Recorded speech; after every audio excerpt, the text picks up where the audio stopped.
Hi, ഞാൻ അരുൺ തഥാഗതൻ.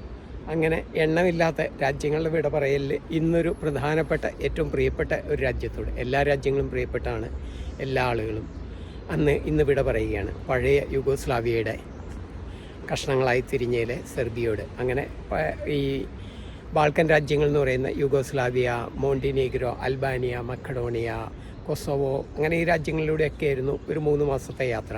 അപ്പോൾ ഞാനിപ്പോൾ ഹംഗറിയുടെ ബോർഡറിലാണ്. ഇനി അങ്ങോട്ട് ചെക്ക് പോയിൻ്റ് ആയതുകൊണ്ട് എടുക്കാൻ പറ്റില്ല. അപ്പോൾ ഞാൻ ഇന്ന് വിട പറയുന്നു. അപ്പോൾ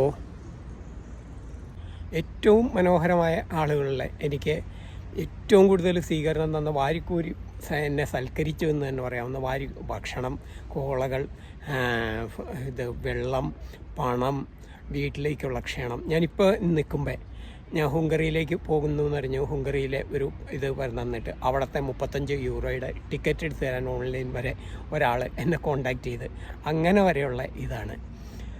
അപ്പോൾ ഈ രാജ്യങ്ങളുടെ ഇത് പറയുമ്പോൾ യുഗോസ്ലാവിയയുടെ, പഴയ യുഗോസ്ലാവിയ പല ചെറിയ ഇതായിരുന്നു. വലിയ രാജ്യം ചെറിയ ചെറിയ റിപ്പബ്ലിക്കുകളിലെ നമ്മളത് അറിയേണ്ട ഒന്നുണ്ട്.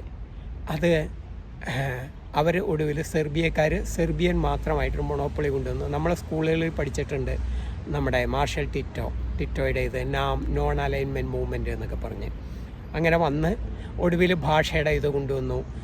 അങ്ങനെ വന്നു കഴിഞ്ഞപ്പോൾ എല്ലാ രാജ്യങ്ങളും സ്പ്ലിറ്റായി തുടങ്ങി. അതായത് ഒരേ മതമുണ്ടായിരുന്ന കാത്തോലിക്ക മതം, ഇവിടെ ഓർത്തഡോക്സ് കാത്തോലിക്ക മതം ഉണ്ടായിരുന്ന ക്രൊയേഷ്യ, സ്ലൊവേനിയ ഒക്കെ അങ്ങനെ പോയി.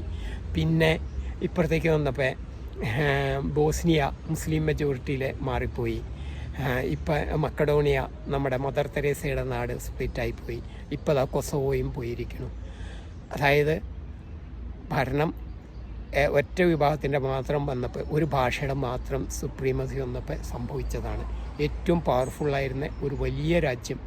പക്ഷേ ഞാനതിനെ നന്മയായിട്ട് തന്നെ കാണുന്നത്. കാരണം ഈ എല്ലാ രാജ്യങ്ങളും സമ്പന്നമായി. ചെറിയ രാജ്യങ്ങളായാലും ഒറ്റയ്ക്ക് നിൽക്കുമ്പോൾ അവർക്ക് കുറേ സ്വാതന്ത്ര്യമുണ്ട്, കുറേ സ്വന്തമായിട്ട് തീരുമാനം എടുക്കാൻ പറ്റും. അതുകൊണ്ടൊക്കെ രാജ്യങ്ങൾ എപ്പോഴും ചെറുതാകുന്നത് തന്നെയാണ്. ചെറിയ രാജ്യങ്ങളാണ് എല്ലായ്പ്പോഴും സമ്പന്നമായി കണ്ടേക്കുന്നതും. അതുകൊണ്ട് ഞാനതിനെ പോസിറ്റീവായിട്ട് കാണുന്നു. അപ്പോൾ അത് നമ്മുടെ ഭരണകൂടങ്ങൾക്കും ഒരു താക്കീത് കൂടിയാണ്. അടിച്ചേൽപ്പിക്കാൻ വരുമ്പോൾ അത് ഭാഷയായിക്കോട്ടെ, എല്ലാം ആയിക്കോട്ടെ, വൈവിധ്യങ്ങളെ അംഗീകരിക്കുക എന്നുള്ളത്. അപ്പോൾ നമ്മളുടെ വീട്ടിലെ വൈവിധ്യത്തെ അംഗീകരിക്കുക, വ്യക്തികളുടെ വൈവിധ്യത്തെ അംഗീകരിക്കുക, സമൂഹത്തിൻ്റെ വൈവിധ്യത്തെ അംഗീകരിക്കുക. ലോകത്തിലെ ഏറ്റവും സുന്ദരമായ വൈവിധ്യങ്ങളുടെ നാടായ ഇന്ത്യ, അതുകൊണ്ട് തന്നെയാണ് ഇന്ത്യ. ഞാൻ എപ്പോഴും എല്ലാവരോടും പറയുന്ന പോലെ ഒരല്പം വൃത്തിയും വെടിപ്പും ഉണ്ടായിരുന്നെങ്കിൽ, ഇത്തിരി കൂടി ഓർഗനൈസ്ഡ് ആയിരുന്നെങ്കിൽ അതിനെ വെല്ലാൻ ലോകത്ത് ഒരു രാജ്യവുമില്ല. എസ്പെഷ്യലി അവിടെ നിന്ന് മാറി നമ്മുടെ കേരളത്തിലേക്ക് വരുമ്പോൾ അത് ലെവൽ നെക്സ്റ്റാണ്.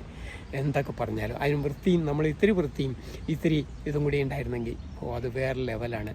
അപ്പോൾ വൈവിധ്യങ്ങളെ അംഗീകരിക്കുക, ആളുകളുടെ വ്യക്തിത്വത്തെ, ആ വൈവിധ്യത്തെ അംഗീകരിക്കുക, ജീവിതത്തെ ആഘോഷിക്കുക, ആസ്വദിക്കുക. Thank you, by. യുഗോസ്ലാവിയയെ പറ്റിയുള്ള ഒരു പ്രധാനപ്പെട്ട കാര്യം വിട്ടുപോയി.